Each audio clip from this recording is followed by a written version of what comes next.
కృపాభరితుడైన మా యేసు ప్రభువా, మీ ప్రశస్తమైన నామమును బట్టి మిమ్మల్ని స్తుతిస్తున్నాను. అపరంజి వంటి మీ పాదముల మీద మా శిరస్సు వంచి నమస్కరిస్తున్నాము తండ్రి. మీ గొప్పతనమును వర్ణించుటకు నాయన మానవ భాషలో మాటలు లేవయ్యా. దయచేసి తండ్రి, మీరెంతో ఉన్నతులు, ప్రభావము కలిగిన దేవుడు, మహిమ కలగ దేవుడు తండ్రి. దయచేసి నీ ప్రభావ మహిమలు తండ్రి ఈ భూమి మీద మేము కళ్ళారా చూస్తూ ఉన్నాం తండ్రి. మీరు సృష్టించిన సృష్టిలో ఉన్న గొప్పతనాన్ని మేము చూస్తూ, మీ మహిమ ఎంత గొప్పదో, మీ ప్రభావం ఎంత గొప్పదో మేము తండ్రి ఊహించలేకపోతూ ఉన్నాం. అంత గొప్ప దేవుడవైన మీరు మాకు దేవుడై ఉన్నందుకు స్తోత్రాలు. మాకు రక్షణ ఇవ్వటానికి పరలోకం నుండి భూమి మీదకి వచ్చి మా కొరకై కల్వరిలో ప్రాణం పెట్టినందుకై స్తోత్రాలు. దయచేసి మీరు కనికరించండి స్వామి. నీ కృపసాటున మమ్మల్ని భద్రపరిచి బలపరచండి. వాక్యం వింటున్న ప్రతి బిడ్డ కుటుంబాన్ని దీవించండి. యేసు నామంలో ప్రార్థిస్తున్నాము తండ్రి. ఆమెన్. డిసెంబర్ మాసం 5వ తారీఖు 2024 గురువారం. మొదటి దినవృత్తాంతాల గ్రంథము 9వ అధ్యాయం 24వ వచనం. ఇందులో ఉన్న విశేషమైన సమాచారాలు తెలుసుకోవటానికి ప్రభు మనకు సహాయము చేయని, దేవుని ఆత్మ మనకు తగిన జ్ఞానమును ప్రసాదించని. గుమ్మముల కావలి వారు 4 దిశలను అనగా తూర్పునను, పడమరను, ఉత్తరమునను, దక్షిణమునను ఉండిరి. ప్రియులారా, గమనించాలి. కావలి కాయు పని అంటే దాని అర్థము మందిరము యొక్క తూర్పున కానీ, పడమర కానీ, ఉత్తరం, దక్షిణం 4 దిశలలో ఈ కావలి కాసేటటువంటి వారు ఉన్నారు. ప్రియులరా, మందిరము అనేటటువంటిది దేవుని యొక్క ప్రసన్నత కలిగిన స్థలమది. దేవుని యొక్క సన్నిధి కల స్థలమది. ఆ మందిరంలోనికి ప్రవేశించే ప్రతి వారు కూడా మహోన్నతుడైన దేవుని యొక్క సన్నిధిని అనుభవిస్తూ ఉంటారు. అయితే అందులోనికి సాతాను అనుచరులు ప్రవేశించటానికి ప్రయత్నాలు చేస్తూ ఉంటాయి. కిందటి దినాన చెప్పాను. మత్తయి సువార్త 16:18లో. ప్రియులారా, గమనించాలి. మందిరము ముఖద్వారం దగ్గర పాతాళం యొక్క ద్వారములు తెరవబడి ఉంటాయి అనని. కాబట్టి మందిరాన్ని ప్రభువే కట్టాలి. ఆ మందిరంలోకి ప్రవేశించే ప్రతి వారు కూడా దేవుని యొక్క ప్రసన్నత, దేవుని యొక్క కృప కలిగిన వారై ఉండాలి. తూర్పు, పడమర, ఉత్తర, దక్షిణాలలో ఆ కావలి వారు జాగ్రత్తగా కాపు కాయాలి. దాని అర్థము, కాపు కాయాలి అంటే మొట్టమొదట ఏదెనులో మొదట చేసిన మనుష్యునికి, ఆయనకు సహపాఠిగా ఇచ్చిన భార్యకు ప్రభువు చెప్పిన మాట, తోటను సేద్యము చేయండి, కాపు కాయండి అని చెప్పాడు. ప్రియులారా, గమనించవలసిన విషయం, దాని అర్థము దేవుడు మొదటి నుండి కాపు కాయమనే చెప్పాడు. ఇప్పుడు దేవుడు సాతానుడు ఉన్న స్థలములో ఒక ఏదెను ఉండేది. అయితే అతడు గర్వించి దాని నుండి పడద్రోయబడ్డాడు. 2వ ఏదెనులో ఆదాము, హవ్వలు ఉన్నారు. వారు కూడా త్రోవ తప్పిపోయారు. ఆ ఏదెను నుండి వారిని దేవుడు దూరం చేశాడు. 3వ ఏదెను మనమున్న సంఘమే. ఈ ఏదెనుకి తూర్పు, పడమర, ఉత్తర, దక్షిణాలలో కావలి కాసేవారు కావాలి.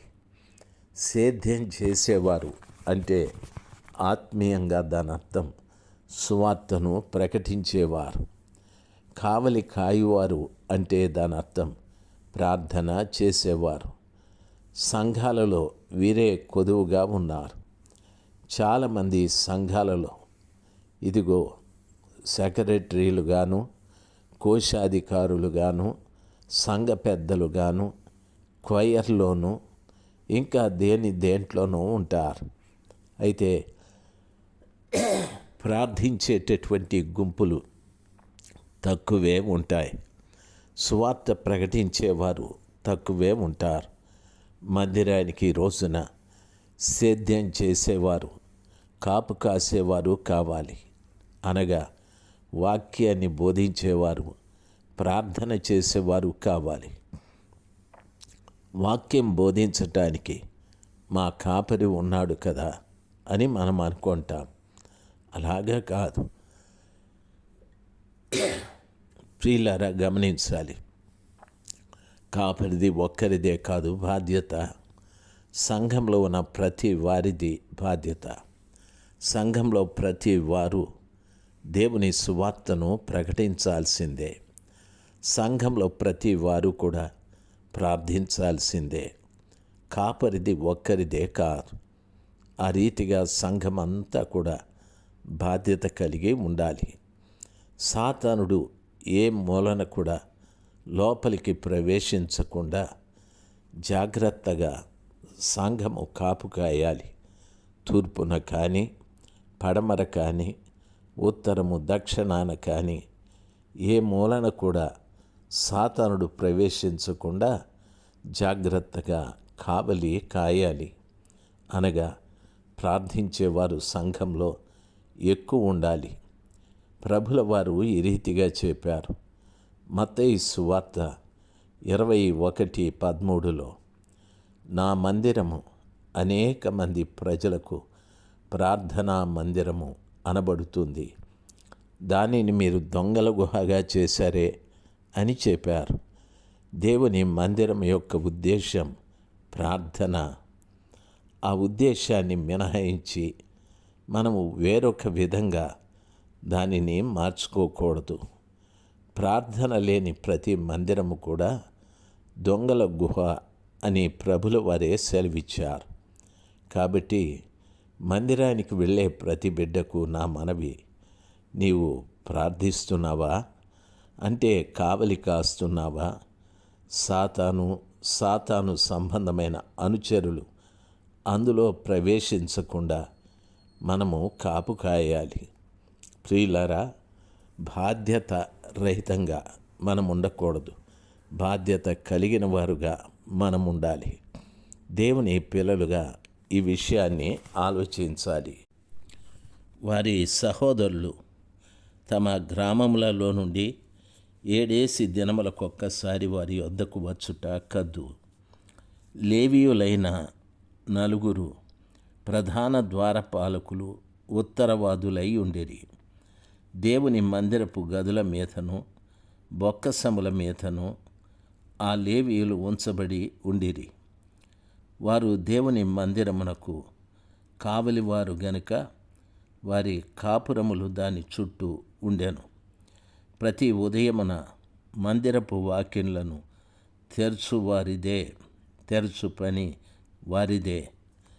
ప్రియులారా, గమనించాలి. ప్రతి వారు వారి సహోదరులు తమ గ్రామములలో నుండి 7 దినములకొక్కసారి వారి యొద్దకు వచ్చేవారు. లేవీయులైన 4 ప్రధాన ద్వారపాలకులు ఉత్తరవాదులై ఉండిరి. దేవుని మందిరపు గదుల మీద బొక్కసము మీదను ఆ లేవీయులు ఉంచబడి ఉండిరి. వారు దేవుని మందిరమునకు కావలివారు గనుక వారి కాపురములు దాని చుట్టూ ఉండెను. ప్రియులారా, గమనించాలి. ప్రతి ఉదయమున మందిరపు వాకిళ్లను తెరచు పని వారిదే. వారిలో కొందరు సేవోపకరణములను కనిపెట్టువారు. వారు లెక్క చొప్పున వాటిని లోపలికి కొంచుపోవలను, లెక్క చొప్పున వెలుపలికి తీసుకొని రావలను. మరియు వారిలో కొందరు మిగిలిన సామాగ్రి మీదను పరిశుద్ధమైన పాత్రలన్నిటి మీదను ఉంచబడి ఉండిరి. సన్నపు పిండియు ద్రాక్షారసమును నూనెయు ధూపవర్గములను వారి ఆధీనము చేయవలను. యాజకుల కుమారులలో కొందరు సుగంధ వర్గములను పరిమళ తైలమును చేయుదురు. ప్రియులారా, దేవుని వాక్యము ఈ రీతిగా సెలవిస్తాది. యాజకుల కుమారులలో కొందరు సుగంధ వర్గములను పరిమళ తైలమును చేయుదురని. యాజకుడు అంటే దానర్థం ఆ దినమున దేవాలయంలో ప్రజల కొరకు ఆయన యాజక ధర్మాన్ని నిర్వర్తించేవాడు. ప్రాకారంలో నుండి అతి పరిశుద్ధ స్థలం వరకు ఆ ప్రజల కొరకు పనిచేయగలిగిన వారు యాజకుడు ఒక్కడే. బలిపీఠము దగ్గర నుండి గంగాళము, బంగారపు సముఖపు రొట్టెల బల్ల, బంగారపు ధూపవేదిక, బంగారపు దీపవృక్షము, బంగారపు మందసపు పెట్టె, ఇక్కడి దాకా యాజకుడే పని చేయాలి. ఆ యాజకుల పిల్లలు, యాజకుల కుమారులు కొందరు సుగంధ వర్గములను పరిమళ తైలమును చేయుదురు అని వాక్యం సెలవిస్తుంది. ఆ రోజుల్లో యాజకుల పిల్లలు కొంతమంది సుగంధ వర్గములను పరిమళ తైలాన్ని చేసేవారు. ఈ రోజున యాజకుల పిల్లలు చూడండి, చాలామంది దైవ సేవకులు ఎంతో ఘనముగా, ఎంతో దేవునికి మహిమకరంగా పనులు చేస్తూ ఉన్నారు. కానీ కొంతమంది ఆ దైవ సేవకుల పిల్లలు చాలా మార్గము తప్పి తిరుగుతూ ఉన్నారు. వారే దేవుని పరిచర్యకు ఆటంకంగాను అభ్యంతరకరంగాను కనిపిస్తూ ఉన్నారు. దైవ సేవకులారా, మీరు మందిరంలో యాజకులే, మరి మీ పిల్లలు యాజకులుగా ఉన్నారా లేదా? దేవుని పరిచర్యలో వాక్యము సెలవిచ్చిన రీతిగా సుగంధ వర్గములను పరిమళ తైలమును చేసే వ్యక్తులుగా ఉంటున్నారా లేదా ఆలోచించండి. దేవుడు మిమ్మల్ని దీవించుగాక. 30వ వచనము పూర్తయ్యాది. ఆమేన్.